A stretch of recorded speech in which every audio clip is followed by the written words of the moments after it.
හයි කොහොමද ඉතින් දන්නවද අපට ඇහැට පේන්න හරි නොපෙනෙන්න හරි අපි වටේට දේවදූතයෝ ඉන්නවා සමහර වෙලාවට මේ දේවදූතයෝ අපේ ළඟම ඉන්න අපේ යාළුවෙක් වෙන්නත් පුළුවන් ඒ අවස්ථාවේ හැටියට අපේ ළඟම ඉන්න කෙනෙක් වෙන්න පුළුවන් ඉතින් අපට ඕන වෙලාවට අපට උදව් කරන්න අපිව ආරක්ෂා කරන්න තමයි අපි වටේට ඒ විදියට දේවදූතයෝ ඉන්නේ ඉතින් සමහර අය අපට ඇහැට පේනවා සමහර අය ඇහැට පේන්නේ නැහැ.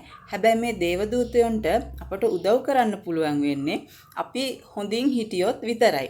ඒ කියන්නේ අපි හොඳ මිනිස්සු නම් විතරයි මේ දේවදූතයන්ට අපිට උදව් කරන්න පුළුවන් වෙන්නේ. අපිව ආරක්ෂා කරන්න පුළුවන් වෙන්නේ. මොකද එහෙම පොඩි බැම්මක් වැටලා තියෙනවා.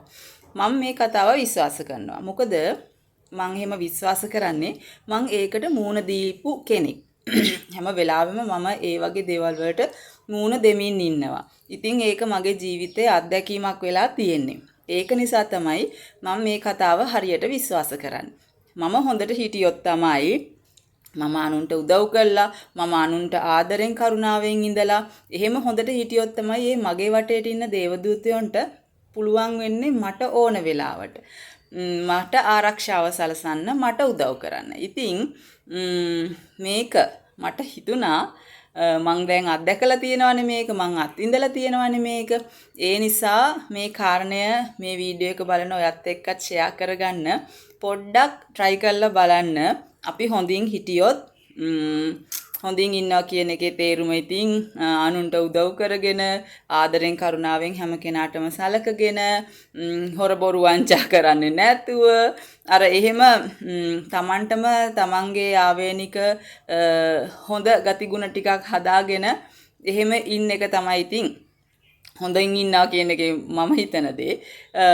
එහෙම ඉඳලා බලන්නකෝ. ඔයා එහෙම ඉන්න කෙනෙක් නම් ඔයාට මොකක් හරි දෙයක් වෙච්ච වෙලාවට මෙහෙම ඇස් දෙක වහගෙන උදව් ඉල්ලන්න විතරයි ඕනේ සැනෙන්. ඒ සැනෙන් අවශ්‍ය දේ ඉෂ්ට වෙනවා. ඉතින් මේක මං නම් අත්දැකලා තියෙනවා. මම එක්ස්පීරියන්ස් කරලා තියෙනවා. මට වෙලා තියෙනවා. මම දැනුත් ඉන්නේ ඒ වගේම එක්ස්පීරියන්ස් වල. ඉතින් ඒකයි මට හිතුනේ ෂෙයා කරගන්න. try කරලා බලන්නකෝ ඉතින්. ඊන් එන්නම්. bye.